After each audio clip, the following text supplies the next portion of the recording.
예, 안녕하세요. 예, 만나서 반갑습니다. 우리 중생들이 다 행복하게 살고 싶어요. 그렇죠? 다 행복하게 살고 싶은데 우리가 원하는 것처럼 행복한 삶이 술술 이루어지지가 않아요. 이것도 누가 지은 업이라고 했죠? 내가 지은 업이다라는 말씀을 많이 드렸습니다. 그래서 우리가 중생이라고 할 때 중생의 어원, 원래 뜻이 뭐냐면 윤회하는 존재라는 뜻이에요. 뭐하는 존재? 윤회하는 존재라는 뜻이에요. 중생이라는 뜻 자체가. 근데 윤회하는 이유가 어리석음이 있기 때문에 윤회한대요. 뭐가 있기 때문에? 어리석음이 있기 때문에 윤회를 한다. 그래서 우리가 중생아 중생아라고 부를 때 그 중생아라고 부르는 게 어떤 뜻을 담고 있다? 윤회하는 존재라는 뜻이기도 하지만 이 어리석은 사람아, 이 어리석은 놈아 라는 뜻이 또 중생이라는 단어에 담겨져 있는 거예요. 그래서 우리 중생은 기본적으로 어리석음, 더 정확히 얘기하면 번뇌망상이 있어요. 무엇이 있어요? 번뇌망상. 그래서 번뇌망상의 작용이 무엇이냐? 탐, 진, 치, 삼독이라고 불러요. 뭐라고 부른다? 탐, 진, 치, 삼독. 탐욕과 성냄과 어리석음.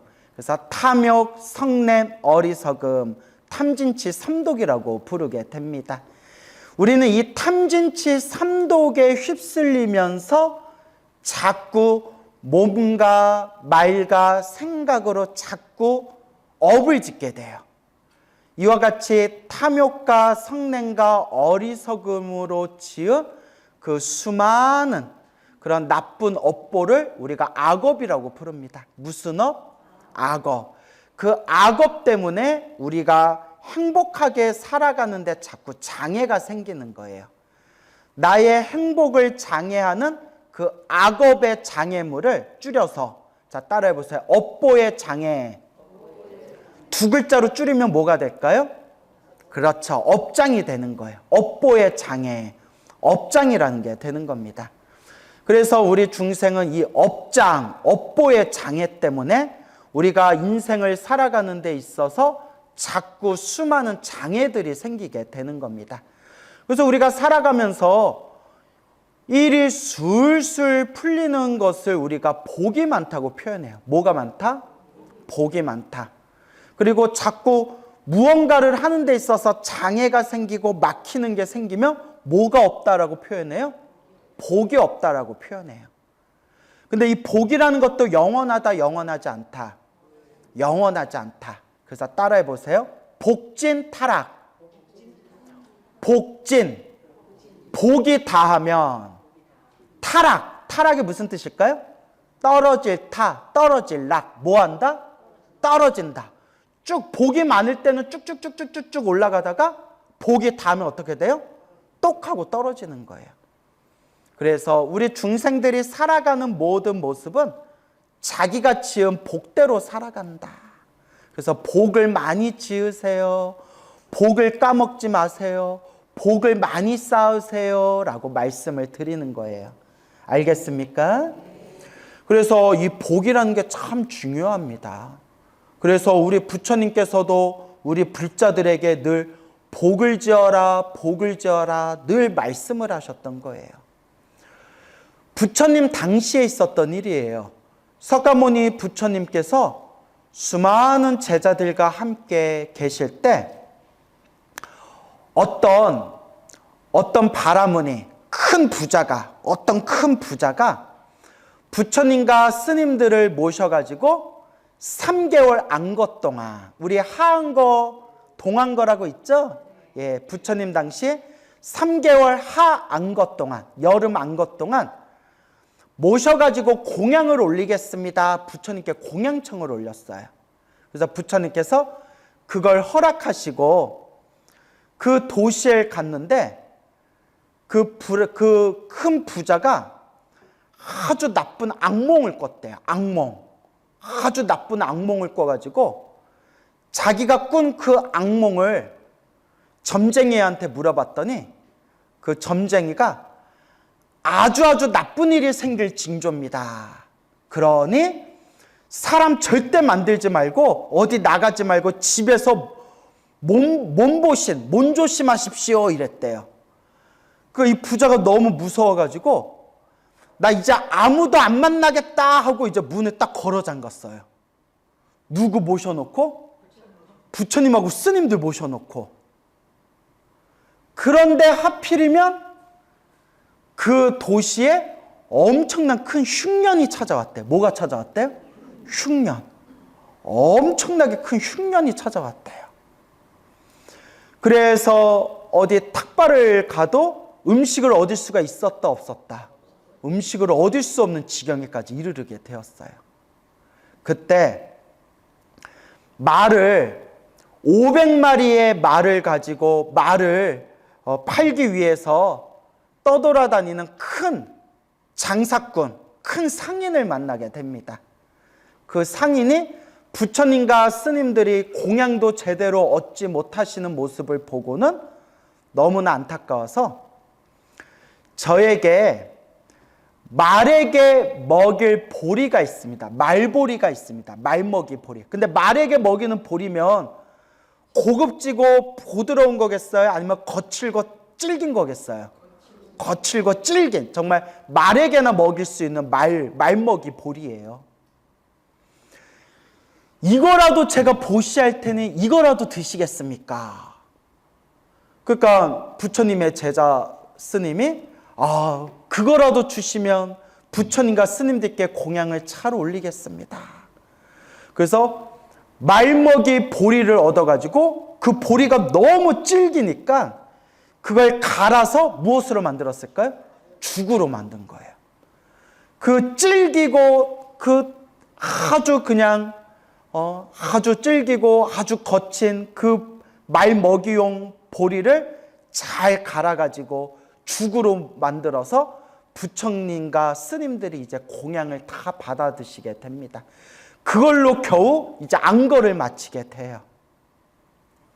그리고 어느 날 부처님께서 스님들, 제자들과 함께 있을 때 불자들이 부처님께 여쭈어 봅니다. 부처님, 안거 기간 동안 제대로 잡수시도 못하시고 이 말이나 먹는 이 말 먹이용 보리로 죽을 끓여 드셨으니 얼마나 고생이 많으셨습니까? 그때 부처님이 딱 이렇게 얘기하십니다. 이것도 누가 지은 업이다? 내가 지은 업이다. 이것도 스스로 지은 업을 스스로 받았을 뿐이다 라고 이야기하는 거예요. 불자들이 깜짝 놀라서 부처님께서는 모든 복덕과 지혜를 다 완성하셨는데 무슨 업이 있으셔서 말 보리죽을 드시면서 안거를 나신 겁니까? 도대체 무슨 업이 있으셔서 그랬던 겁니까? 라고 했을 때 부처님께서 이와 같이 말씀하십니다. 머나먼 과거 전생에 어느 한 부처님이 출현하셨대요. 제가 늘 과거에도 수많은 부처님이 세상에 출현하셨다라는 말씀 드리죠. 과거에 어떤 한 부처님이 출현하셨을 때 그때 어느 바라문이 있었대요. 누가 있었다? 바라문. 바라문은 인도 계급 사회에서 종교 계급을 뜻하는 가장 높은 계급에 있는 사람을 바라문 혹은 브라만 계급이라고 부르는 거예요. 부처님이 세상에 출현하시니까 수많은 사람들이 부처님께 귀의를 하면서 이 브라만이 엄청난 질투와 시기심을 느꼈대요. 그래서 지독한 질투와 시기심이 느껴가지고 어느 날 제자들과 함께 부처님을 막 비방했대요. 뭐라고 비방하냐면 야, 저 까까머리 중을 봐라. 부처님과 스님들을 가리켜서 저 까까머리 중을 봐라. 저들이 무엇을 먹는지 한번 보아라. 저들이 먹기에 딱 좋은 음식이 있다면 무엇을 먹는 게 좋으리라? 말이 먹는 보리로 죽을 끓여 먹는 게 좋으리라 라고 이렇게 악담을 했대요. 자, 여기서 이제 눈치채셨죠? 그때 과거, 머나먼 과거 전생에 세상에 출현하셨던 그 부처님을 향해서, 그 부처님의 거룩한 제자들을 향해서 저들은, 저 까까머리 중들은 무엇 먹는 게 어울리겠다? 말이 먹는 보리로 죽을 쑤어서 먹는 게 낫겠다. 그래서 우리도 비슷한 속담 있죠. 야, 죽 써서 개나 줘라. 그런 표현 있잖아요. 그때 그와 같이 질투와 시기심에 휩쓸려서 부처님을 향해서 말이 먹는 보리에 죽이나 쑤어서 먹으면 딱 어울리겠다라고 악담을 하고 질투를 하고 시기를 했던 그 바라문이 바로 누구의 전생이었다? 지금 석가모니 부처님의 전생이었고, 그때 그 질투와 시기심에 눈이 먹으면서 악담을 했던 그 바라문의 그 제자들이, 같이 막 맞장구 쳤던 제자들이 바로 이번 생에 누구다? 석가모니 부처님의 제자들인데, 그때 탐진치 삼독이 강하고 업장이 두껍고 업보가 두꺼웠던 그 시절에 부처님과 거룩한 스님들에게 질투와 시기심으로 악담을 했던 그 업보로 이번 생에 3개월 안거 기간 동안 무엇을 먹는 업보를 받은 것이다? 말먹이 보리죽을 먹은 업보를 받게 된 것이다 라는 이야기가 나옵니다. 그래서 부처님께서 이와 같이 인과가 무섭다. 무엇이 무섭다? 인과가 무섭다. 인과 업보가 무섭다라는 말씀을 하시게 됩니다. 물론 이제 대승불교에서는 이걸 또 좀 다르게 해석을 해요. 뭐라고 해석하냐면, 부처님은 모든 업장이 소멸하신 지혜와 복덕을 완벽하게 갖추신 분이기 때문에 이런 업보를 받으실 필요가 있다 없다? 없대요. 석가모니 부처님, 당연하죠. 부처님은 모든 업장이 소멸하신 분인데 받을 업이 없으신 분이다. 다만 누구를 일깨워주기 위해서? 중생들에게 인과 업보의 무서움을 일깨워주기 위해서 일부러 이런 모습을 보이신 것이다 라고 부처님께서, 이제 대승불교에서는 부처님을 가리켜서 이와 같이 해석을 합니다. 어쨌거나 중요한 게 바로 이 인과법. 이 인과법이 참 무섭습니다, 여러분. 그렇죠, 여러분. 부처님조차도, 성불하신 부처님조차도 당신이 이와 같은 업보를, 내가 과거 전생에 지은 업보를 받는 것이다 라고 말씀을 하셨는데, 하물며 부처님도 업을 받으셨다는데 우리 같은 중생들은 이 인과법, 이 업을 얼마나 무섭게 여겨야 되겠습니까? 그래서 우리가 시작 없는 옛적부터 지금까지 살아오면서 알고 지었건 모르고 지었건 몸과 말과 생각으로 지은 그 업들을 우리가 언제 닦아야 돼요? 다음 생? 다다음 생? 그렇죠. 지금이죠. 바로 지금 닦아야 된다라는 걸 명심하셔야 됩니다. 알겠습니까? 네. 제가 우리 불자님들께 늘 드리는 이야기가 있잖아요. 우리 중생이 살아가면서 좋은 일이 생기건 나쁜 일이 생기건 다 누가 지은 업이다? 다 내가 지은 업이다. 누가 닦아야 된다? 내가 닦아야 된다라는 말씀을 많이 드립니다. 근데 이게 참 쉬워요, 어려워요? 참 어렵죠. 어려우니까 자꾸 닦는 수밖에 없어요. 그래서 우리 부처님께서도 늘 경전에서 말씀하시고 큰 스님들께서도 항상 법문에서 말씀하신 거지만, 기본적으로 우리가 잘 먹고 잘 사는 것도 무엇이 있어야 되고? 복이 있어야 되고, 수행하기 위해서도 뭐가 있어야 돼요? 복이 있어야 돼요. 수행하는 것도 복이 있어야 돼요. 제가 늘 말씀드리죠. 그러니까 수행하는 것도 복이 있어야 돼요. 첫째, 좋은 스승을 만나는 복. 둘째, 좋은 도반을 만나는 복. 셋째, 좋은 도량을 만나는 복. 또 좋은 스승, 좋은 도반, 좋은 도량을 만났어도 내가 수행할 수 있는 건강 복, 수행할 수 있는 시간 복, 기본적으로 수행에 집중할 수 있는 의식주 복 등등이 있어야 돼요. 그래서 옛날 옛적에부터 우리 스님들도 항상 하시던 말씀이, 스님들, 머리 깎은 스님들도 복을 많이 지어야 된다라고 하셨어요. 왜냐? 우리는 지혜를 닦고 깨달음을 성취하기 위해서 머리 깎고 수행을 하는 거지만, 수행하기 위해서도 뭐가 있어야 된다?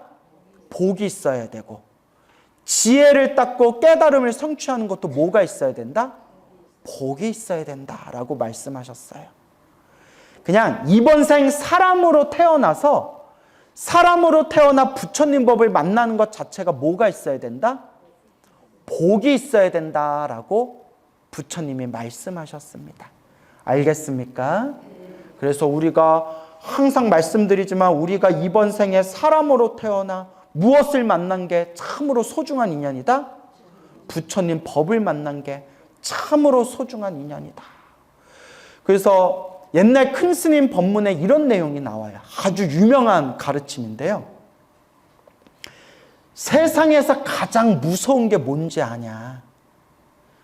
지옥 떨어지는 게 제일 무섭다라고 말씀하셨어요.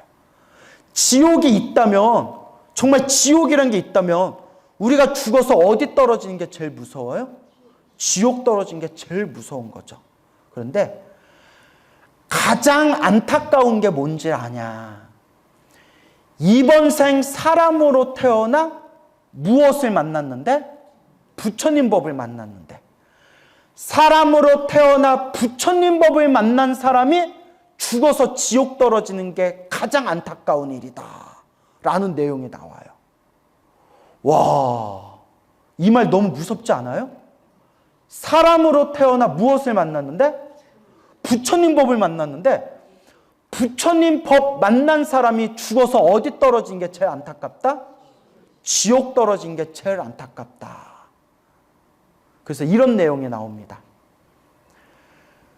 가사 입은 사람이 죽어서 지옥 떨어지는 게 가장 안타까운 일이다. 가사가 뭘까요? 스님들이 입고 있는 이 스님을 상징하는 빨간 천이 가사예요. 머리 깎아서 부처님의 제자가 되어 가사 입은 사람이 죽어서 지옥 떨어지는 게 가장 안타까운 일이래요. 이런 얘기하면 어떤 분들이 설마 스님들이 지옥 떨어지겠어요? 어휴. 그럴 때 제가 꼭 드리는 얘기가 있어요. 그렇게 방심하다 한 방에 훅 갑니다. 한 방에 어떻게 갑니다? 훅 갑니다. 여러분들도 혹시 이런 생각 있으세요? 아유, 그래도 내가 이번 생에 사람으로 태어나 내가 부처님 법을 만나서 절에 다니면서 기도도 하고 절도 하고 염불도 하고 부처님께 공양도 올렸는데 어디는 안 떨어지겠지? 지옥은 안 떨어지겠지? 라고 생각하는 분들 계세요? 예? 자, 다시 한번. 한 방에 뭐 합니다? 훅 갑니다. 참, 이게 무서운 일이에요. 인과법을 무섭게 여겨라. 그래서 우리 부처님 경전에 보면 머리 깎은 스님들 중에서도 사막도에 떨어지는 이야기가 많이 나와요. 사막도가 어디예요? 지옥, 악귀, 축생. 머리 깎은 스님이 사막도에 떨어지는 이야기가 불교설화에 많이 나와요. 무서워 죽겠어요. 나도 죽어서 사막도에 떨어지면 어떡해. 예? 그런데 하물며 머리 깎은 스님들도 한 생각 잘못 일으키고 수행 제대로 안 하고 욕심과 욕망으로 살다가 한순간에 훅 하고 사막도에 떨어지는 내용들이 나오는데, 하물며 머리 길은 제가 신자들이 절에 좀 몇 번 다녔다고, 기도 좀 몇 번 했다고 내가 죽어서 어디는 안 떨어지겠지? 지옥에는 안 떨어지겠지? 이러다가 정말 한 방에 훅 갈 수가 있어요. 그래서 제가 어떻게 해야 지옥에 안 떨어지나, 어떻게 해야 지옥에 안 떨어지나 하고 찾아봤더니 죽으면서 딱 뭐 하면서 죽을 수만 있으면? 예, 염불하면서 죽을 수만 있으면. 딱 염불하면서 죽으면 적어도 어디에는 안 떨어진다? 예, 지옥 악이 축생에는 안 떨어진대요. 그 경전이나 큰 스님들 법문에 나와요. 죽을 때 딱 염불하면서 죽으면 사막도에는 안 떨어지고, 심지어 사람이 죽을 때 죽음 직전에, 임종 직전에 자기 업보가 환상으로 펼쳐진대요. 그래서 활활 타오르는 불길이 활활, 불이 막 보이는 환상을 보면 어디에 떨어지는 징조다? 지옥에 떨어지는 징조인데, 눈앞에 활활 지옥의 불길이 타오를 때 나무 아미타불 연불하는 순간 지옥의 불길이 싹 꺼진대요. 이건 제 얘기가 아니에요. 어디에 나오는 얘기예요? 경전에 나오는 얘기예요. 그러니까 따지려면 나한테 따지지 마시고 누구한테 따져요? 예, 부처님한테 따지세요. 그러다 지옥 가요. 자, 웃자가 한 말이고요. 그리고 죽으면서 딱 염불하면서 죽을 수만 있으면 다음 생 내가 원하는 세상에 태어날 수가 있대요. 다음 세상 극락세계에 태어날 수가 있다. 그래서 제가 늘 불자님들께 당부드리는 이야기가, 우리가 죽으면서 뭐 하면서 죽을 정도는 돼야 된다? 염불하면서 죽을 정도는 돼야 된다. 평생 관세음보살 염불하신 분들은 숨 끊어질 때 누구 부르면서 갈 정도는 돼야 돼요? 관세음보살. 평생 지장보살 염불하신 분들은 딱 숨 끊어질 때 지장보살 부를 정도는 돼야 돼요. 그래서 제가 긴 거는 좀 불리하다고 했죠. 죽을 때 아미타불, 관세음보살, 지장보살 하면서 죽어야 되는데, 너무 긴 거는 신묘장구 대다라기 같은 건 어떻게 해요? 막 죽는데 잠깐만 나 뭐라 다다다라야 예? 이러면 예? 자, 이제 웃자고 한 얘기지만, 자기가 죽으면서 수행할 정도로만 우리가, 자기가 숨이 끊어질 때 내가 수행할 힘을 딱 움켜쥐면서 세상을 떠날 수만 있다면, 야, 이번 생 정말 이번 생 불자로서 잘 산 거예요. 하지만 말처럼 쉬워요, 어려워요? 어렵죠. 그래서 어떤 분이 이런 얘기를 해요. 스님, 혹시 뭐 갑작스러운 사고를 당했거나, 갑자기 정신이 혼미해서 쓰러졌거나, 갑작스럽게 숨이 끊어져가지고 아미타불, 관세음보살, 지장보살 염불하지 못하고 숨이 끊어지면 어떻게 됩니까? 그렇죠, 여러분? 근데 이것도 우리 큰 스님들이 다 이야기해 놓으셨어요. 동쪽으로 뻗은 나무는 도끼질을 하면 어느 쪽으로 쓰러져요? 동쪽으로 쓰러지죠. 무게중심이 어느 쪽으로 가 있으니까? 동쪽으로 가 있으니까. 서쪽으로 뻗은 나무는 도끼질을 하면 어느 쪽으로 쓰러져요? 서쪽으로 쓰러지죠. 평소에 어느 쪽으로 향해 있냐에 따라서 그쪽으로 쓰러지는 거예요. 그 말처럼 혹 우리가 갑작스럽게 숨이 끊어져서 혹 염불하지 못했다 하더라도, 평소에 내가 얼만큼 수행하고 어떤 발언을 했냐에 따라서 내 다음 생 갈 곳이 딱 정해진다는 거예요. 뭔 얘기인지 알겠습니까? 그러니까 여러분들이 항상 평소에 기도하고 염불하면서 세웠던 그 발언의 힘이 아주 중요한 거예요. 아주 중요한 거예요. 그래서 여러분들은 항상 스스로를 한번 생각해 보세요. 나는 매일매일 어떤 기도를 하고 있고 무엇을 발언하고 있는가? 그래서 기도를 할 때, 염불을 할 때 여러분들 수준을 점점 높이셔야 돼요.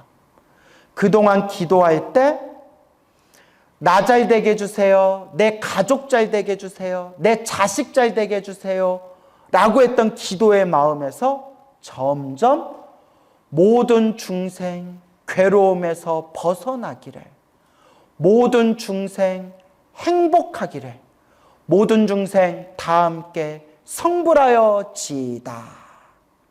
이걸 보리심이라고 해요. 무슨 심? 보리심. 그 보리심을 딱 네 문장으로 만들면 사옹서원이 되는 거예요. 그래서 제가 여러분들 귀가 아프도록 말씀드렸죠. 기도할 때 무엇으로 시작하고? 삼귀로 시작하고, 기도할 때 무엇으로 시작해라? 삼귀로 기도를 시작하고, 기도의 마무리는 무엇으로 마무리해라? 사옹서원으로 마무리해라 라고 늘 당부의 말씀을 드리는 겁니다. 사옹서원. 중생을 다 건지오리다. 번뇌를 다 끊어오리다. 법문을 다 배우오리다. 불도를 다 반드시 틀림없이 결정코 불도를 이루오리다. 아주 중요한 거예요. 알겠습니까? 그래서 항상 우리가 이제 염불하는 습관을 들이셔야 됩니다. 숨 끊어질 때도 뭐 할 수 있어야 돼요? 염불할 수 있어야 돼요. 기도하다 보면 점점 마음이 편안해지고 점점 내 주변의 일들이 점점 안정되고 자꾸 좋은 일들이 생겨요. 참 희한해요. 제 주변에 있는 분들이 한결같이 이야기해요. 그래서 정말 기도 열심히 했더니 정말 주변에 좋은 일들이 자꾸 생기고 속 시끄러웠던 일들이 점점 가라앉는 게 느껴집니다. 그 기도의 힘이 있어요. 단, 기도를 열심히 해도 나쁜 일이 생긴다, 안 생긴다? 항상 말씀드리죠. 기도를 많이 해도 나쁜 일이 생기기는 생겨요. 제가 늘 말씀드리지만 크게 받을 걸 어떻게 받는다? 작게 받는다라는 말씀을 항상 드립니다. 알겠습니까? 그래서 기도하셔야 돼요. 간절하게 기도하셔야 됩니다. 근데 기도도 습관이에요. 뭐라고요? 기도도 습관입니다. 또 참선하고 명상 좋아하시는 분들은 기도를 또 잘 안 하는 성향이 있어요. 근데 여러분, 참선이나 명상도 아주 좋은 거예요. 알겠죠? 아주 좋은 거예요. 참선이나 명상도 아주 좋지만 여러분, 세상에서 참선을 제일 열심히 많이 했던 존재가 누구겠어요? 스님들이잖아요. 그죠? 스님들이 참선을 제일 열심히 했을 거 아니에요? 그런데 열심히 참선했던 스님들도 가만히 그분들 살아왔던 삶을 살펴보면 참선하면서 무엇을 또 열심히 하셨다? 기도를 열심히 하셨어요. 그래서 옛날 큰 스님들이 남기신 책에 보면, 큰 스님들이 남기신 법문에 보면 지금은 말법 시대라. 부처님의 법이 점점 쇠퇴하고 중생들의 업장이 두꺼운 시대라서 혼자서 수행하는 것만으로는 힘이 강하다, 약하다. 힘이 약하다. 그래서 업장이 두꺼운 이 말법 시대일수록 참선하고 명상하는 수행자도 무엇을 반드시 해야 된다? 기도를 해서 부처님 가피를 받아야 된다. 이런 내용이 많이 나와요. 알겠습니까? 그렇기 때문에 우리 참선하면 우리 한국 불교의 또 유명한 선승이셨던 성철스님 다 들어보셨죠? 성철스님도 그렇게 제자들에게, 신도들에게 능엄주해라, 능엄신주, 능엄주해라, 108배해라, 3000배해라. 심지어 당신이 참선하는 선승이면서도 기도법을 만드셨어요. 그 유명한 아비라 기도법이에요. 무슨 기도법? 아비라 기도법. 들어보셨나요? 예, 인터넷 치면 자세히 나와요. 그러니까 성철스님도 하신 말씀이 기도를 통해서 업장을 소멸해야 참선 수행이 더 잘 된다. 이렇게 말씀하셨어요. 그래서 우리 수많은 스님들께서도 참선하거나 혹은 불교 명상을 닦으면서도 기도 수행을 열심히 하신 분들이 많습니다. 그렇기 때문에 항상 내 자신을 가만히 살펴봐야 돼요. 내가 시작 없는 옛적부터 지었던 내 업보가 얼마나 많은가 지금 알 수 있어요, 여러분. 지금 딱 알 수 있어요. 한번 여러분 스스로 생각해 보세요. 여러분, 탐욕이 많은 것 같아요, 적은 것 같아요? 많아요? 탐욕이 적은 분들은 여러분들 집 저한테 주세요. 네? 여러분 집 문서 저한테 주세요. 내가 10원 한 장 안 쓰고 내가 좋은 데 쓸게. 진짜. 내가 나한테 10원 한 장 안 쓰고 좋은 곳에 쓸 테니까 나한테 집 문서 줘보세요. 탐욕이 없는데 왜 못 줘요? 그죠, 여러분? 예. 그러니까 탐욕이 있는 거예요. 아, 나도 먹고 살아야지. 뭐 이런 게 있잖아요. 여러분 성냄이 있어요, 없어요? 있잖아요. 여러분 어리석음이 있어요, 없어요? 저 어리석음 없어요 하면 우리 관계 어색해지는 거예요? 예? 어리석음이 없으면 여기 뭐하러 앉아있어요? 공부가 다 끝난 사람인데. 탐욕과 성냄과 어리석음이 있다는 것 자체가 우리가 뭐가 두껍다? 업장이 두껍다는 거예요. 그리고 우리가 인생을 살아가면서 내가 복이 많은 사람인가 복이 적은 사람인가 알 수 있는 방법이 있어요. 여러분들이 스스로 살아왔던 삶을 살펴보면서 내가 원하는 일들이 몸도 마음도 의식주도 내가 원하는 만큼 일이 술술 풀렸다.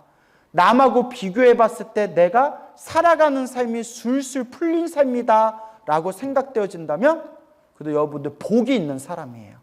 근데 내가 이만큼 살아오기는 살아왔지만 우여곡절이 많았다. 무슨 곡절? 우여곡절이 많았다 싶은 사람들은 전생에 좀 박복하게 살았던 사람이에요. 그러니까 스스로 살아왔던 삶을 싹 쳐다보면 내가 좀 복이 많은지 내가 좀 복이 적은지를 이렇게 은은하게 알 수가 있어요. 하지만 그래도 여러분들은 복이 깊은 사람들이에요. 뭐가 깊은 사람? 복이 깊은 사람들이에요. 왜일까요? 그렇죠. 부처님 법을 만났잖아요. 무엇을 만났습니까? 부처님 법을 만났을까? 그런데 만난 걸로는 부족해요. 아까도 얘기했잖아요. 부처님 법 만났어도 죽어서 어디 가는 사람들이 많더라? 지옥 가는 사람들, 사막도에 떨어진 사람이 많아요. 여러분 제가 불교설화 전문이잖아요. 팔만대장경의 불교설화 보면 평생 못된 짓을 하면서 살다가 죽기 전에 선업공덕을 지어서 하늘세계에 태어나는 사람 이야기도 있지만 이번 생 사람으로 태어나 소중한 불법을 만났는데도 한 생각 잘못 일으키고 엉뚱한 짓을 하는 바람에 죽어서 지옥 떨어지는 이야기도 많이 나와요. 그래서 여러분들이 복이 깊어서 무엇을 만났지만 부처님 법을 만났지만 그냥 만난 걸로 끝나서는 안 된다. 무엇해서는 안 된다? 만난 걸로 끝내서는 안 됩니다. 어떻게 해야 된다? 닦아야 된다. 뭐 해야 된다? 닦아야 된다. 닦아야 돼요. 그래서 여러분들은 제 얘기를 어떻게 생각하시는지 모르겠지만 제가 인과법이 좀 무서워요. 인과법이 너무 무서워. 왜 무섭냐면 나 이렇게까지 무섭지 않았거든요. 하도 신도들한테 재밌는 법문해 주려고 불교설화를 보면서 하도 인과 업보에 대한 이야기를 많이 듣고 많이 이야기하다 보니까 내가 뭐 했어요? 내가 세뇌당했어요. 인과법 겁나 무섭구나.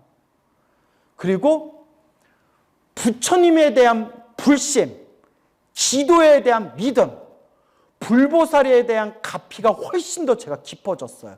왜일까요? 저도 이렇게까지 깊지는 않았어요. 저도 약간 기도를 무시했거든요. 저도 원래 참선하려고 머리 깎았어요. 저도 원래 참선만 하려고 머리 깎았는데 지금은 신도들한테 기도 이야기, 연불 이야기 많이 하잖아요.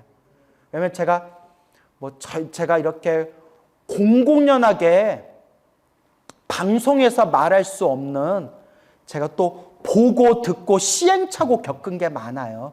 근데 이게 잘못 말하면 제가 허물이 될 수 있기 때문에 말할 수 없지만 그래서 제가 느낀 게 이 말법 시대에 중생들한테 가장 좋은 수행은 뭐다? 연불 수행이구나. 연불이구나. 나름대로 느껴진 바가 있어서 그래요. 근데 아마 제가 이렇게 대놓고는 말할 수 없는 제가 그런 시행착오들이 있었어요. 그러면서 제가 처음에 저도 연불이나 기도에 대한 믿음이 그렇게까지 강하지는 않았던 것 같은데 내가 스스로 체험을 하고 여러분한테 재밌고 좋은 본문 들려주려고 우리 신도님들이 기도가피 받은 이야기를 수백 가지, 신도님들이 기도가피 받은 수백 가지 이야기를 보고 듣다 보니까 제가 완전히 기도에 대한 믿음이 딱 생기게 됐어요. 막 책에서나 볼 수 있는 그런 신비한 가피를 생생하게 눈앞에서 체험하신 불자님들을 지금 이 순간에도 제 주변에 많거든요. 야, 정말 불보살의 가피가 있구나. 그렇기 때문에 결국 자기가 닦아야 돼요. 누가 닦아야 돼요? 자기가 닦아야 돼요. 그래서 제가 이런 말하면 여러분들이 어떻게 생각하실지 모르겠지만 제가 인과에 대한 무서움이 있다 보니까 내가 지금 이 순간 이렇게 딱 숨 끊어져 버리면 내가 다음 생 어떤 몸을 받으려나. 순간 딱 드는 생각이 전문 용어로 쫄려요.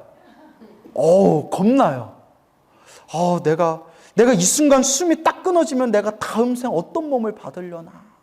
너무 무서운 거예요.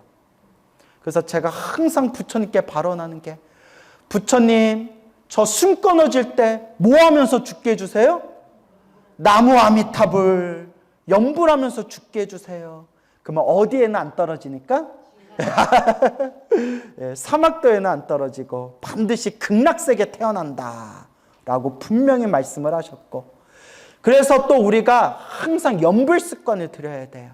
혹 갑작스러운 죽음 때문에 내가 죽는 순간에 딱 염불하면서 죽을 수 없다 하더라도 동쪽으로 기울어진 나무는 쓰러질 때 어디로 쓰러지고? 동쪽으로 쓰러지고, 서쪽으로 기울어진 나무는 쓰러질 때 어느 쪽으로 쓰러지듯이? 서쪽으로 쓰러지듯이 여러분들이 평소에 염불하고 수행하고 발언했던 그 에너지대로 다음 생 똑 하고 이제 다음 생에 넘어가게 되는 거예요. 그래서 여러분, 인과를 무섭게 여겨라. 늘 염불하고 수행하고 무엇을 많이 지어라? 복, 선업을 많이 지어라. 그리고 항상 기도하면서 마지막에 나만 잘되게 해주세요가 아니라 항상 기도의 마지막은 모든 중생 괴로움에서 벗어나기를, 모든 중생 행복하기를, 모든 중생 다 함께 성불하여 지이다. 그게 사홍사원이에요. 그렇게 중생을 위해서 기도하고 발언하면 더 큰 공덕의 에너지가 누구에게 돌아온다? 나에게 돌아온다 라는 것을 꼭 명심하시기 바랍니다. 알겠죠? 우리 부처님께서 항상 이 인과법, 인연법에 대해서 말씀하셨습니다. 근데 우리가 인연법, 인과법을 머리로는 다 알고 이해해도 몸으로는 실천이 잘 안 돼요. 그렇죠, 여러분? 이게 아직 업습이 있어서 그래. 뭐가 있어서?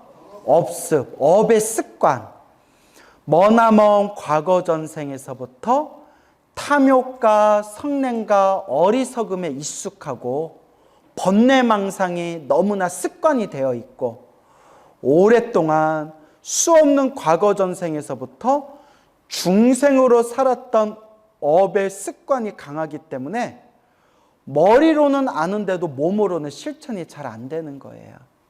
그래서 제가 쉽게 자주 설명드리는 게, 담배 피면 나쁘다는 건 다 알아요. 그렇죠? 담배를 피면 나쁘다라는 건 다 알지만 딱 끊기가 쉬워요, 어려워요? 어렵잖아요. 혹시 담배 피세요? 네? 혹시 담배 피십니까? 혹시 식후땡 하고 오셨나요? 자, 웃자고 한 얘기고요. 담배가 뭐가 돼서 그렇죠? 그렇죠. 습관이 돼서 그래요. 머리로는 알지만 습관이 그렇게 끊기가 어려운 거예요. 이번 생에 피웠던 담배도 끊기가 그렇게 어려운데, 머나먼 과거 전생 중생으로 살아오면서 지었던 그 수많은 업의 습관을 녹이기가 얼마나 어렵겠어요. 그래서 불교에서는 이론적으로는 마음만 깨치면 모든 업장이 소멸한다라고 얘기해요. 근데 이건 이론일 뿐이에요. 이건 제 얘기가 아니라 큰 스님들 말씀이에요. 말로는 마음만 깨치면 모든 업장이 소멸된다라고는 얘기하지만 실제로 마음만 깨쳐서 모든 업장이 소멸된 분을 봤다 못 봤다. 뭐 옛날 얘기로는 전해지지만 실제로는 마음 딱 깨쳐서 모든 업장이 소멸되신 분은 거의 못 봤다는 거예요. 그렇다고 그게 잘못된 얘기가 아니라 말처럼 수행이 말처럼 쉽지가 않다는 거예요. 그 업의 습관 하나 녹이기가 참으로 어렵다. 저도 그런 걸 많이 느꼈어요. 예를 들어서 참선을 오래오래 많이 하신 엄청나게 큰 스님이 계시는데 돌아가실 때까지 그렇게 화를 잘 내셨대요. 근데 우리가 참선을 해서 마음이 고요하고 편안해지면 화내고 싶은 마음도 사라지거든요. 화 잘 내던 사람도 수행이 깊어지면 화가 사라진다는데 희한하게 큰 스님은 돌아가실 때까지 그렇게 화를 잘 내셨대요.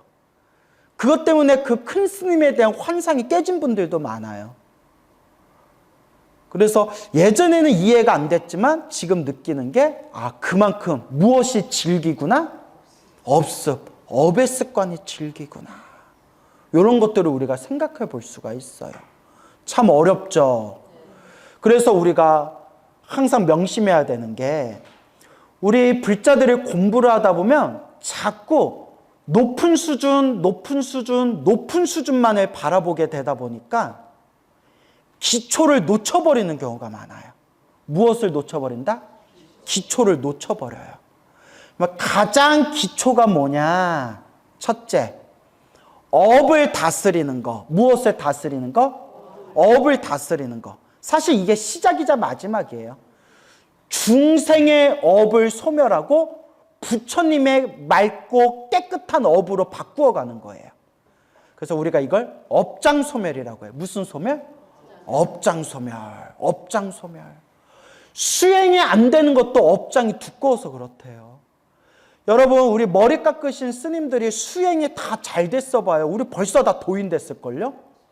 이게 남 얘기 아니라 제 얘기예요, 여러분. 뭐 다른 분들 얘기할 필요도 없이 제가 여러분들한테 말하는 거, 제가 여러분들한테 법문하는 거 내가 반만 실천해도 나 벌써 도인 됐겠다. 근데 저도 보면 말만 잘해요. 왜냐? 저 컨셉이 겸손이잖아요. 자, 웃자고 한 얘기고요. 자, 그러니까 우리가 중요한 게 이 업장소멸.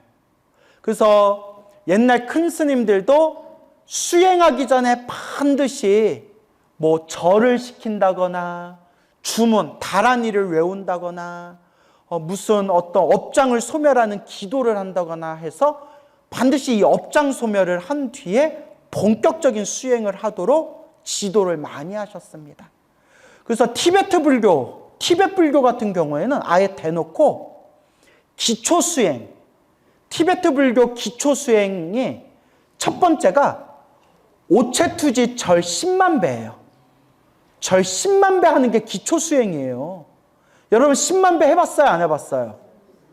해봤어요? 아직 안 해봤어요? 언제 하려고요? 어느 세월 할 거예요? 네? 자, 이제 웃자고 한 말이에요. 우리는 스님, 전 나이가 들어서 10만 배 하려면 뭐 아파요, 무릎이 아파요 하신 분들은 뭐라도 열심히 하면 돼요?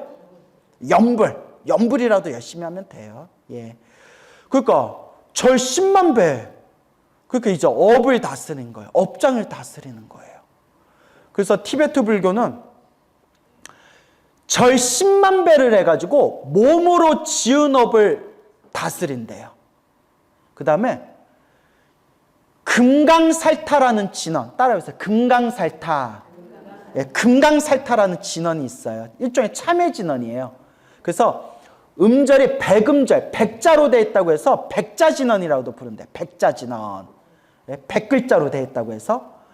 그래서 이 금강살타 진원을 10만 번 외운대요. 몇만 번? 금강살타 진원을 10만 번 외우면서 무엇으로 지은 업을 다스리는 거예요? 그렇죠. 입으로 지은 업을 다스리는 거예요. 마지막 세 번째는, 자, 따라해보세요. 관상수행. 예, 관상, 바라볼 관, 볼관. 형상상, 형상을 바라보다. 쉽게 말하면 이미지 트레이닝이에요. 뭐라고요? 이미지 트레이닝. 상상의 힘으로 내가 모시고 존경하는 나의 스승님 혹은 불보살의 모습을 생생하게 이미지 트레이닝 한 뒤에 내가 상상의 힘으로 그 스승님과 불보살님에게 가피의 에너지를 받는 걸 상상하는 이미지 트레이닝 수행이 있어요. 그는 무엇을 다스리는 수행일까요? 그렇죠. 생각으로 지은 업을 다스리는 수행이에요. 그래서 티베트 불교도 그런 기초 수행들이 쫙 펼쳐져 있어요. 근데 우리 같이 업이 또 두꺼운 중생들, 또 나이가 많아가지고 그런 걸 하나하나 닦기 어려운 중생들은 큰 스님들이 뭐라고 하시냐면 딱 하나만 하면 된대요. 제가 제일 좋아하는 거. 뭐만 하면 된다? 그렇죠. 염불. 염불만 하면 된대요. 그래서 제가 염불을 좋아해요. 아무나 쉽게 다 할 수 있으니까. 그래서 이와 같이 우리가 수행을 할 때 중요한 게 이 업을 다스리는 수행부터 해야 된다. 그래서 예전에도 드렸던 얘기 같은데, 예전에 큰 스님들도 공부하고 수행하실 때, 특히 경전 공부를 하실 때, 옛날 큰 스님들은 어린 나이에 출가하잖아요. 머리 깎고 어린 나이에 출가하는데 경전 공부를 하는데 머릿속에 들어오지를 않더래요. 그러니까 그것도 타고난 뭐예요? 업이에요. 업. 타고난 업이에요. 그래서 어떤 큰 스님께서는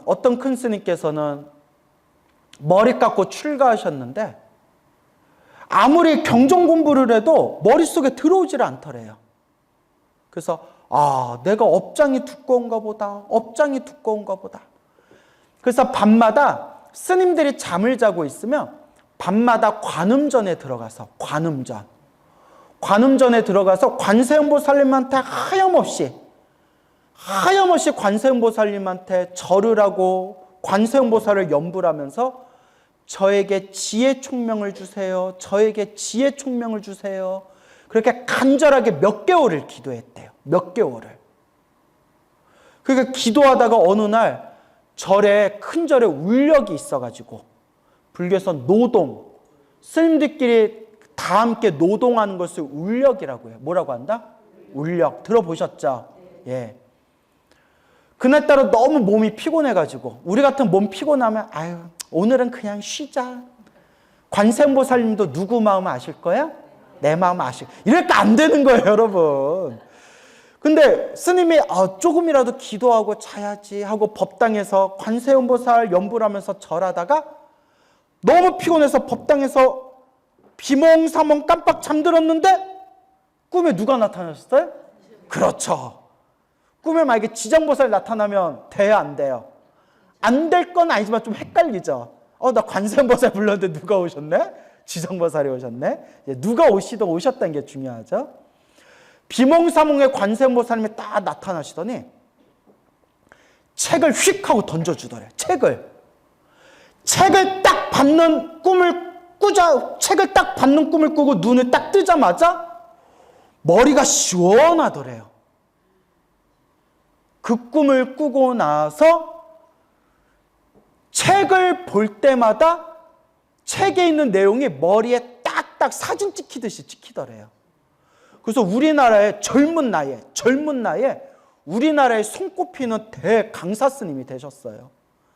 그분이 누구냐? 예전에 몇 번 말씀드렸는데 몇 년 전에 세상을 떠나신 쌍계사 조실 고산 스님 들어보셨나요? 예, 제가 20 몇 년 전에 고산 스님이 우리 후배 스님들 앞에 앉혀놓고 직접 해주신 법문이에요. 예, 참 놀랍죠?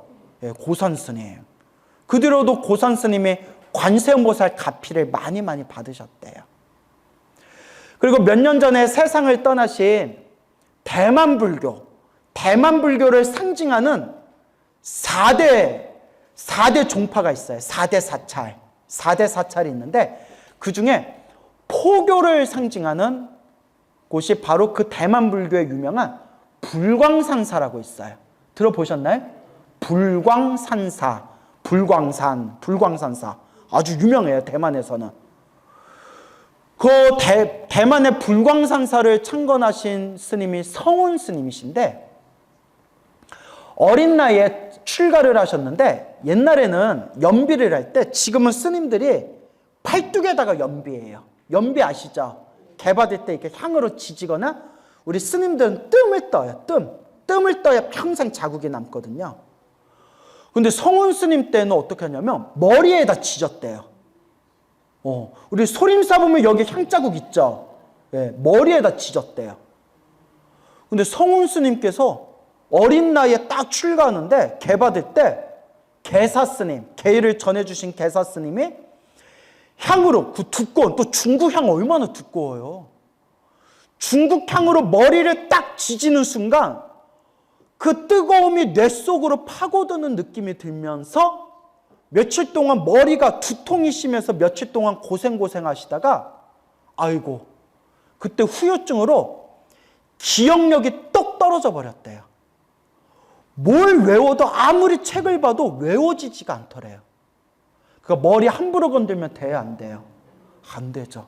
근데 다른 스님들은 머리에다 지져도 기억력 떨어지지 않은 거 보면 성운 스님은 아마 전생 무슨 업보가 있었나 봐요. 무슨 업보가 있었나 봐요.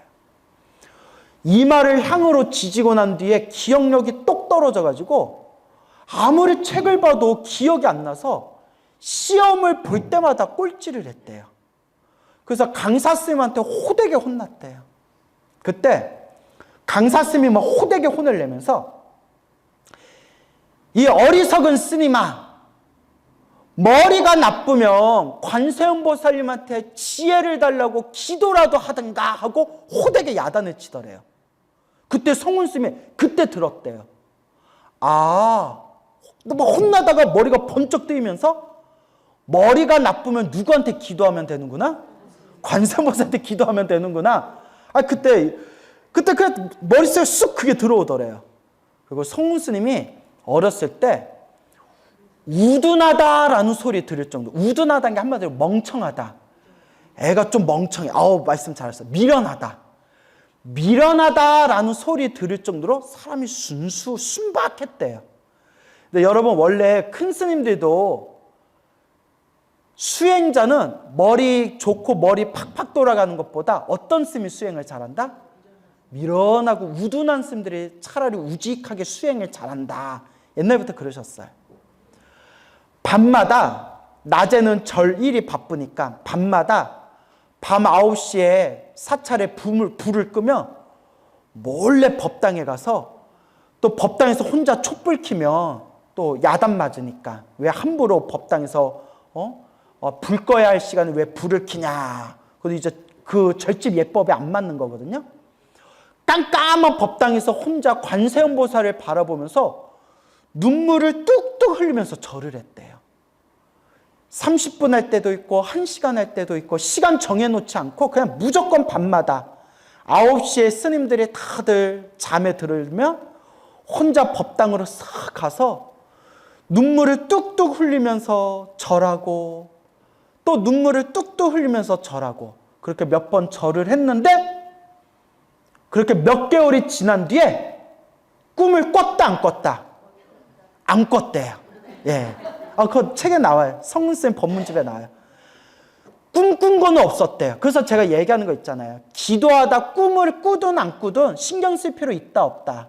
예, 꿈을 안 꿔도 가피는 있다.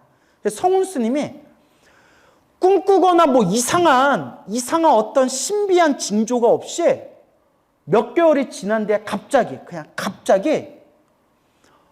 머리가 뻥 뚫린 것처럼 시원해졌대요. 어느 날 갑자기 머리가 뻥 뚫린 것처럼 시원해져가지고 그날부터 책을 보면 책이 저절로 외워졌대요. 뭐가 외워졌다? 책이 저절로 외워졌대요. 그래서 그 성운 스님이 평생 쓰신 책이 몇십 권이 넘어요. 참 이런 거 보면 신기하죠? 그래서 이걸 한마디로 말하면 무슨 소멸? 이게 업장소멸이에요. 이게 업장소멸이에요. 그러니까 또 생각나는 건데 저기 지방에 있는 유명한 절에, 이름 되면 아는 유명한 절에 지금 주지로 살고 계시는 제 선배 스님이 계세요. 얼마 전에도, 몇 달 전에도 전화 와서 한번 놀러 와라, 한번 차 한 잔 마시러 와라 라고 하셨는데, 그 스님께서 예전에 같이 커피 마시면서 재미난 얘기를 해주셨어요. 그 스님이 통도사 스님이신데, 통도사 강원을 다니셨어요. 통도사 강원을 다니셨는데, 그 스님이 이제 항상 이렇게, 스님들은 그 강원에서 공부할 때 그날 배운 그 내용을 소리내서 크게 외우는 시간이 있어요. 그 시간을 뭐라고 하면 강경시간이라고 불러요. 무슨 시간? 강경시간. 강경이라고 불러요. 그럼 뭐 부초심 지는 수월리하고 하고, 이렇게 그날 배운 거 그냥 막 외우는 거예요. 여시야문 하사오니 일시의 불이, 이렇게 그날 외운 걸 계속 이렇게 읽는 거거든요. 근데 보통 강원에 가면 1학년, 1, 2, 3, 4학년이거든요. 강원도. 그래서 우리는 치문반, 사집반, 사교반, 대교반이라고 불러요. 근데 그냥 1, 2, 3, 4학년이에요. 1학년 치문반 때는 책 볼 시간이 거의 없어요. 거의 없어요. 왜일까요? 일하느라고. 절에 일이 얼마나 많아요. 일하느라고 막. 그런데 강원에서는 그것도 중요하게 여겼어요. 책은 나중에 봐도 된다. 그렇지만 지금 강원에 1학년으로 들어왔을 때 지금 절집의 법도를 배워야 된다. 뭘 배워야 된다? 법도를 배워야 된다. 그 말도 일리가 있죠. 1학년 때는 책 볼 시간이 거의 없고요.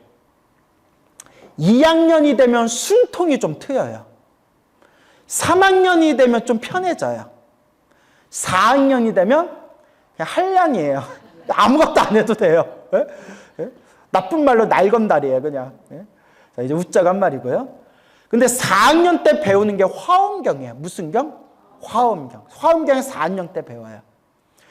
그래서 4학년 때는 시간이, 이제 4학년 때는 아무것도 안 해도 돼요. 1학년, 2학년 때 고생한 것을 4학년 때 이제 다 보상받는 거예요.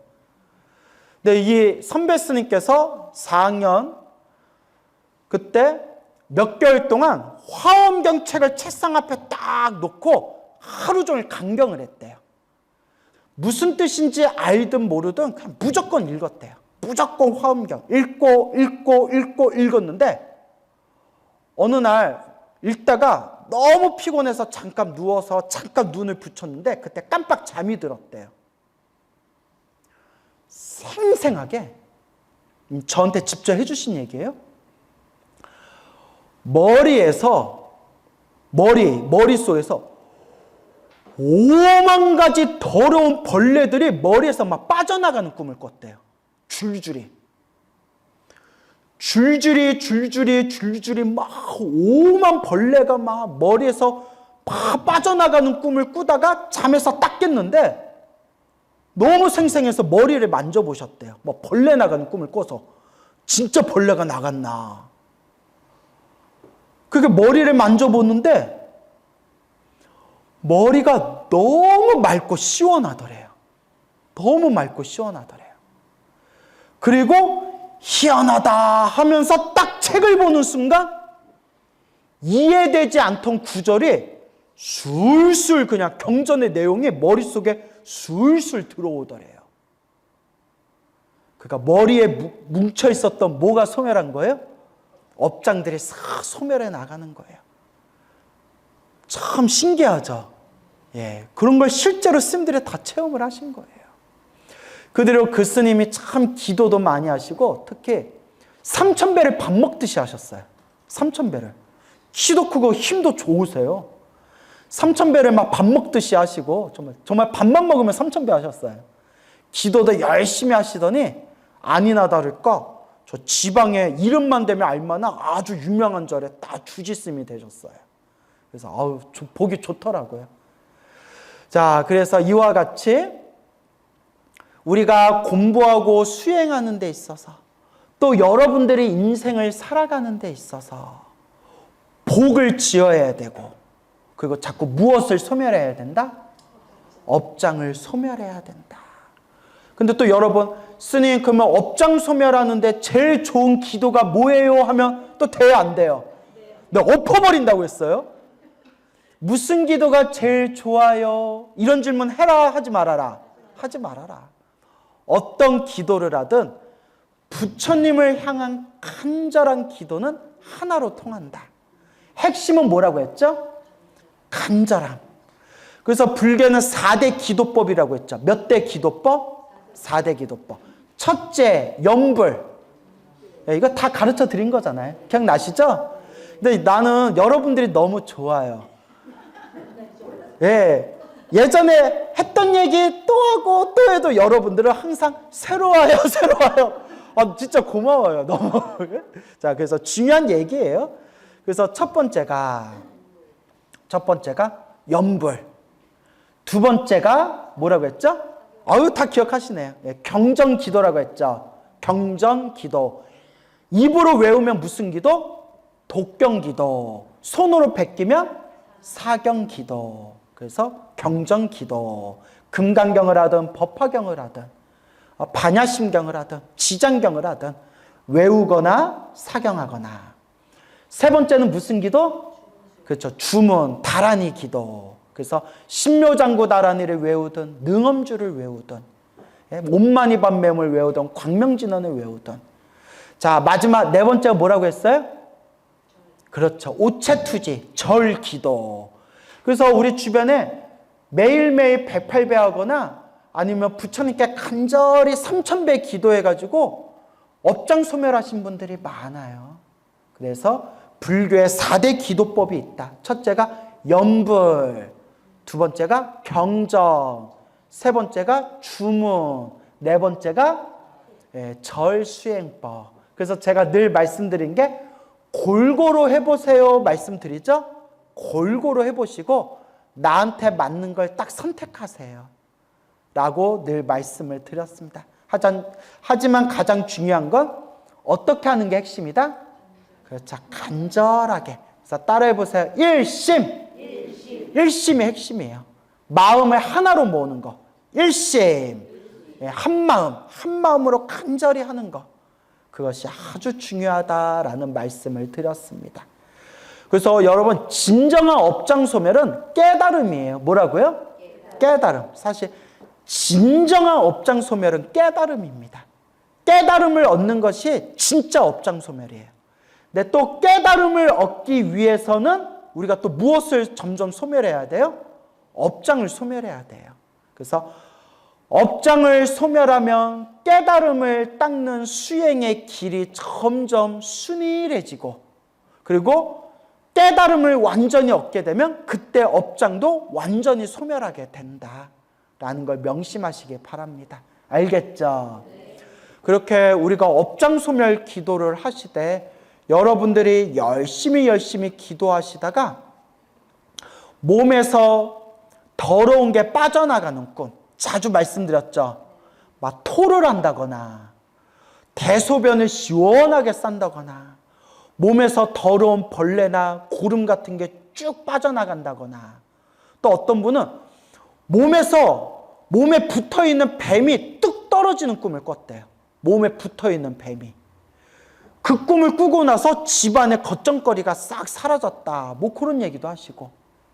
그리고 아니면 꿈에 불보살님의 모습을 생생하게 본다거나 뭐 등등의 꿈을 꾸면 내 업장이 점점 소멸하는 것이구나 라는 걸 우리가 꿈을 통해서 알 수가 있다. 하지만 아까 말씀드린 대만의 불광산사 성운스님께서도 관세음보살님 저에게 지혜를 주세요 라고 절을 했을 때 몇 개월 동안 울면서 절을 했는데 결국 머리가 뻥 뚫리면서 지혜를 얻으셨죠. 하지만 따로 꿈을 꾼 게 있다 없다? 없다라고 했죠. 그러니까 성운스님처럼 꿈을 꾸지 않아도 뻥 하고 가피받는 경우가 있어요. 그러니까 꿈에 너무 집착할 필요는 없어요. 꾸면 좋고, 안 꿔도 내가 기도한 만큼 부처님 가피가 함께 하신다라는 믿음이 있으셔야 돼요. 알겠습니까? 자, 그리고 우리가 또 업장소멸 기도하면서 항상 명심하셔야 되는 게 복을 지어야 된다. 뭐 해야 된다?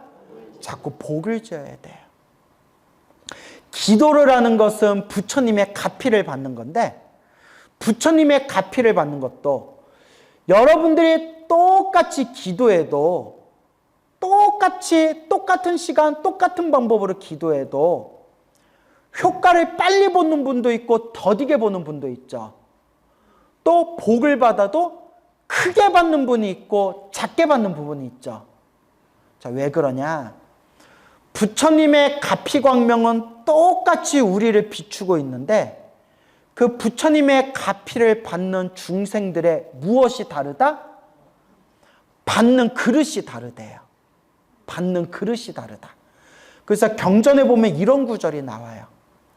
하늘에서 비가 쏟아지는데, 하늘에서 비가 쏟아질 때 큰 나무, 작은 나무, 꽃, 풀, 뭐 잡초, 수많은 식물들이 있잖아요. 하늘에서는 비가 똑같이 내려도 식물마다 받는 그 빗물의 양이 같다 다르다. 저마다 다르다. 부처님은 평등하게 비를 내려주시지만 받는 중생마다 받는 그릇이 다르다. 무슨 말인지 알겠죠? 그래서 제가 그런 말씀을 자주 드려요. 기도를 열심히 했는데도 효과를 빨리 보는 분도 있고 효과를 느리게 받는 분도 있다. 효과를 크게 받는 분도 있고 효과를 작게 받는 분도 있다. 그것도 누가 지은 복이다? 내가 지은 복이다. 그러니까 결국 제가 늘 여러분들한테 여러분 인생은 복대로 삽니다 라는 말씀 드리죠. 인생은 복대로 삽니다. 그 말인 즉슨 기도빨도 뭐대로 받아요? 복대로 받아요. 그렇죠 여러분? 기도빨도 복대로 받아요. 여러분이 지어놓은 복이 많으면 기도빨도 빨리 받거나 크게 받고, 지어놓은 복이 약하면 기도빨을 받아도 느리게 받거나 작게 받아요. 참 희한하죠. 근데 그것도 누가 지은 인연법이에요? 내가 지은 인연법. 와, 인연법이 이렇게 무서워요. 이렇게 무서워요. 참 희한하죠. 예. 그렇기 때문에 기도하는 것만으로는 부족합니다. 기도는 당연히 하는 거고, 기도를 하면 공덕이 쌓이지만 내 기도를 하면서 기도빨을 더 많이 받을 수 있는 내 복의 그릇을 넓혀야 돼요. 그래서 제가 불자님들께 늘 드리는 이야기가, 기도하면서도 무엇을 좀 많이 지어라? 자꾸 복을 좀 많이 지어라. 알겠죠 여러분? 그래서 복을 지어라 해가지고 너무 부담 가지실 필요 없어요. 형편껏. 어떻게? 형편껏. 사람을 대할 때 좋은 마음으로 대해주고, 다른 사람들한테 못쓸 말, 나쁜 말, 안 좋은 말 하지 말고, 왜냐면 그것도 볶아먹는 거니까. 그리고 몸으로 봉사활동할 수 있으면 봉사활동하고, 그리고 내가 좀 가난하고 형편이 어려우면 100원도 좋고 1000원도 좋으니까 그냥 정성스러운 마음만 있으면 돼요. 뭐만 있으면 돼요? 정성스러운 마음만 있으면 돼요. 그런데 복을 지어야 돼요. 무엇을 지어야 된다? 복을 지어야 된다. 결국 다 자기 복대로 살아요. 그래서 저는 옛날에 뉴스 보면 돈 많고 권력과 그런 명예 높은 지위의 부귀영화를 누리면서 못된 짓 하는 사람들 보면 막 욕했거든요. 야, 이 십장생아 이렇게 욕했거든요. 그런데 이제 인과법을 알고 나서는 그래, 이렇게 사는 것도 누구 업이다? 네 업이다. 그래, 그렇게 막 살아도 잘 먹고 잘 사는 것도 누구 복이다? 네 복이다. 하지만 언제라도 요 업보를 언제라도 또 받게 된다? 다음 생에라도 이 업보를 받게 된다. 지금 실컷 웃어둬라. 이런 마음이 들어요. 왜냐? 무슨 법이니까? 인과법. 그러니까 나도 무서워요. 이렇게 지금 이렇게 막 얼굴에 개기름 올라가지고 막 피둥피둥 웃고 다니는데, 어우, 이 신도들 이 소중한 시중물을 이거 언제 다 녹여요. 그래서 제가 항상 연불하는 습관을 들이려고 노력하는 게, 무엇이 무서워서? 인과법이 무서워요. 결국 내가 지은 인연법이다. 아시겠죠? 그래서 항상 여러분들 명심해야 되는 게 기도를 많이 해서 업장을 소멸해야 된다. 그 무엇을 많이 지어야 된다? 복을 지어야 된다. 왜냐? 중생 모대로 살아가니까 복대로 살아가요. 그게 이제 마음에 많이 와닿으시죠? 예. 그리고 항상 명심해야 되는 게 부처님의 가르침, 부처님의 말씀을 많이 들어야 돼요. 그래서 우리가 지혜를 닦는데 첫 번째가 법문을 많이 들어라 했어요. 무엇을 많이 들어라? 법문을 많이 들어라. 결국 우리의 교과서, 우리가 부처님 법을 닦는데 가장 기준이 되는 게 뭘까요? 부처님 말씀 경전이에요. 그래서 제가 늘 불자님들께 제가 항상 제 입이 아프도록, 여러분들 귀가 아프도록 이야기하는 내용 있죠? 스님 법문, 스님 강의도 많이 듣지만 스님 말씀을 기준으로 삼으면 된다, 안 된다? 안 된다. 왜냐하면 우리 스님들도 아직 닦고 있는 과정에 있어서 우리 스님들도 혹 잘못 알거나 오해하거나 틀릴 수도 있어요. 스님들도 아직 닦고 있는 수행자야. 아직 공부하고 있는 과정인데 어떻게 모든 걸 다 알겠어요? 스님들도 틀릴 수가 있어요. 하지만 중요한 것은 그렇기 때문에 스님들 말씀도 100% 믿지 말고 누구 말씀을 기준으로 삼아야 된다? 부처님 말씀. 근데 여러분들이 부처님 말씀, 경전의 말씀을 혼자 공부하기 어려우니까 스님들 법문을 참고 삼으라는 거예요. 참고 삼아서. 알겠습니까? 그렇기 때문에 항상 부처님의 말씀, 경전의 말씀을 가까이 해야 됩니다. 그래서 법문을 많이 들어야 된다라는 것을 꼭 명심하시기 바랍니다. 알겠죠? 그래서 여러분들이 인생을 살아가면서 힘들거나 괴롭거나 답답한 것도 누가 지은 업이에요? 내가 지은 업이고, 여러분들이 이렇게 사람으로 태어나 부처님 법을 만나서 부처님 가르친 공부하려고 이렇게 모이는 것도 누구 복이에요? 여러분들 복이에요. 그래서 제가 늘 여러분께 말씀드리잖아요. 와준 것만도 고맙습니다. 부처님 가르친 공부하러 이렇게 귀를 열고 부처님 가르침 배우려고 하는 것만으로도 참으로 고맙고 감사한 일입니다. 진심이에요, 여러분. 근데 여러분 또 듣고 들었는데도 자꾸 잊어먹어. 그것도 누구 업이에요? 그것도 내 업이에요. 예.